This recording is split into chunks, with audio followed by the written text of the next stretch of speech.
नमस्कार.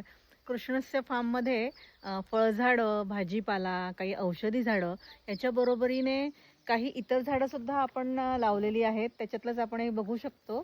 एक ज्याला आपण तिकोमा असं म्हणतो.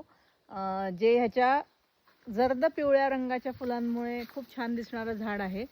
आणि फार्ममधला उपयोग याचा म्हणाल तर ह्या पिवळ्या रंगाच्या फुलांकडे मधमाशा छान आकर्षित होतात आणि त्यामुळे आपल्या इथल्या परागीभवनामध्ये खूप मदत होते.